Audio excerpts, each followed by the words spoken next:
நம்ம சேனலில் lunch box series தான் பார்த்துட்ருக்கோம். அந்த வகையில் இன்றைக்கி என்ன லஞ்ச் பாக்ஸ் அப்படின்னு பார்த்தீங்கன்னா, கருப்பு கொண்ட கடலை இருக்கு இல்லையா, கருப்பு கலரில் இருக்கும் பாருங்கள், பிளாக் சன்னா. அதை வச்சு தான் இன்றைக்கி சூப்பர் டேஸ்டான ஒரு பிரியாணி மாதிரி, ஆனால் பிரியாணி இல்லை, அந்த மாதிரி ஒரு ரைஸ் பண்ணி கொடுத்துருக்கோம். எப்படி செய்கிறதுன்னு பார்க்கலாம் வாங்க. அதுக்கு முன்னாடி நம்ம சேனலை மறக்காமல் சப்ஸ்கிரைப் பண்ணிவிடுங்க. நான் கருப்பு கொண்ட கடலை பார்த்தீங்கன்னா உப்பு போட்டு வேக வச்சுருக்கேன். அதுக்கு முன்னாடி முதல் நாள் ஊற வச்சுட்டேன். நான் தூங்க போகிறதுக்கு முன்னாடி ஊற வச்சுட்டு, அந்த ஊற வச்ச கொண்ட கடலையை இந்த மாதிரி உப்பு போட்டு குக்கரில் போட்டு நான் வேக வச்சுருக்கிறேன்.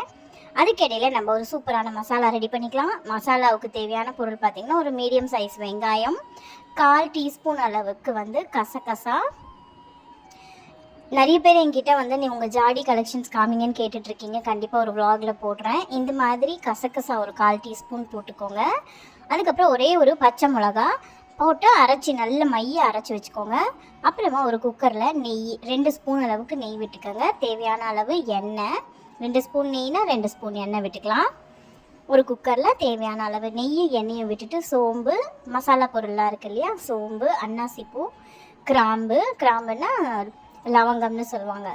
ஸோ லவங்கம், அப்புறம் பிரியாணி இலை எல்லாத்தையும் போட்டு தாளிச்சிக்கோங்க. அதுக்கப்புறமா ஒரு பெரிய சைஸ் வெங்காயம் நான் இந்த மாதிரி நீல வாக்கில் கட் பண்ணி வச்சுருக்கேன், அதையும் போட்டுக்கோங்க. நம்மளுக்கு மசாலாவும் ரெடியாக இருக்குது, கருப்பு கலர் சன்னாவும் ரெடியாக வேக வச்சுருக்கோம். இப்போ நம்ம சாப்பாடு பண்ண ஆரம்பிச்சிடலாம். இந்த மாதிரி கலரிக்கோங்க. இந்த ஸ்டேஜில் இஞ்சி பூண்டு விழுது நான் சேர்த்துக்கிறேன். 1 ஸ்பூன் அளவுக்கு இஞ்சி பூண்டு விழுது, 1லேருந்து 1.5 ஸ்பூன் கூட போட்டுக்கலாம். நல்லாயிருக்கும் இந்த ரைஸ், மறக்காமல் ட்ரை பண்ணி பாருங்கள்.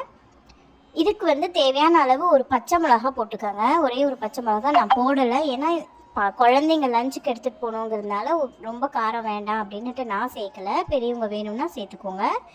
இப்போ நம்ம அரைச்சி வச்சுருக்கோம் இல்லையா, வெங்காயம், கசகசா, பச்சை மிளகா, இதை இதோட சேர்த்துக்கோங்க.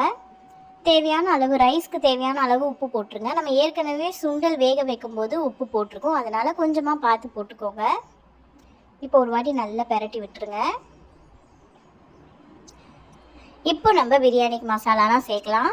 1 ஸ்பூன் அளவுக்கு காரப்பொடி, காரம் பார்த்து போட்டுக்கோங்க. ஏற்கனவே மசாலா அரைக்கும் போது போட்டிருக்கோம். 1/2 ஸ்பூன் அளவுக்கு கரம் மசாலா, 1/4 டீஸ்பூன் அளவுக்கு மஞ்சத்தூள் போட்டிருக்கேன். இதுக்கு தேவையான மசாலா இவ்வளோ தான். ஏன்னா வெங்காயம் அரைச்சி விட்டுருக்கோன்றதுனால இதுவே நம்மளுக்கு நல்ல ஒரு ஃப்ளேவரை கொடுக்கும். இதில் தேவையான அளவு புதினா கூட நீங்கள் போட்டுக்கலாம். என்கிட்ட புதினா இல்லை, நான் போடலை, அவ்வளோதான். இங்கே பாருங்கள், காலையில் ஒரு சம்பவம் நடந்துருச்சு. குக்கரோட மூடி எங்கே போச்சுன்னே தெரில, சும்மா தூக்கி அடிச்சுது. காலையில் பரபரப்பாக வேலை செய்யும்போது இந்த மாதிரி டென்ஷன்லாம் வந்ததுன்னா ரொம்ப டென்ஷன் ஆகும். உங்களுக்கு இந்த மாதிரி அனுபவம் இருந்தால் மறக்காமல் எனக்கு கமெண்ட்டில் சொல்லுங்கள். நிறைய பேர் நம்ம சேனல் பார்க்குறீங்க, சப்ஸ்கிரைப் பண்ணிவிட்டு பாருங்கள். நல்ல யூஸ்ஃபுல்லான வீடியோஸ், ரெசிபி ஈஸியாக வந்துகிட்டே இருக்கும். இப்போ நம்ம வேக வச்சோம் இல்லையா, உப்பு போட்டு வேக வச்ச கருப்பு கொண்ட கடலை, அதை நம்ம போட்டுக்கலாம். இப்போது இது ரொம்பவே சத்துங்க. வெள்ளை சன்னாவை விட இந்த சன்னாவில் ரொம்பவே சத்து இருக்குது. பசங்க இதை தனியாக கொடுத்தா ஏன் பசங்க சாப்பிட மாட்டேங்கிறாங்க. அதனால சரி ஓகே, பிரியாணி அப்படின்னு சொல்லி கொடுத்தோம் அப்படின்னா எதுவாக இருந்தாலும் உள்ளே இறங்கும். அதனால தான் இந்த மாதிரி ட்ரை பண்ணி கொடுக்குறது. இப்போ பாருங்கள், நல்ல ஒரு வாட்டி கலரி விட்டுக்கோங்க. அந்த கொண்டக்கடலை மசாலாவோட ஜெல் ஆகணும், அந்த அளவுக்கு கலரிக்கோங்க. இந்த ரெசிபிக்கு தக்காளி வேணும்னு அவசியம் இல்லை. நான் 1 கிளாஸ் அளவுக்கு பாஸ்மதி ரைஸ் எடுத்திருக்கேன். அதுக்கு 1.5 கிளாஸ் அளவுக்கு தண்ணி ஊற்றி ரெடியாக வச்சுருக்கிறேன். 1 கப்பு பாஸ்மதி ரைஸ்னால் 1.5 கப்பு தண்ணி கரெக்டாக இருக்கும்.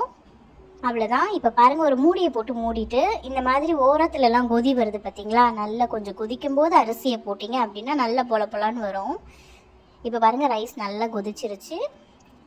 நம்ம மூடி வச்சுட்டு, குக்கரை மூடி வச்சுட்டு ஒரு 2 விசில், அதாவது ஒரு விசில் பெருசில், இன்னொரு விசில் ஒரு 5 நிமிஷம் சிம்மில் வச்சிங்க அப்படின்னா சூப்பராக செம்மையாக இருக்கும். நம்ம விசில் வரும்போதே வீடே மணமாக இருக்கும். ஏன்னா வெங்காயம் அரைச்சி சேர்த்துருக்கோம்.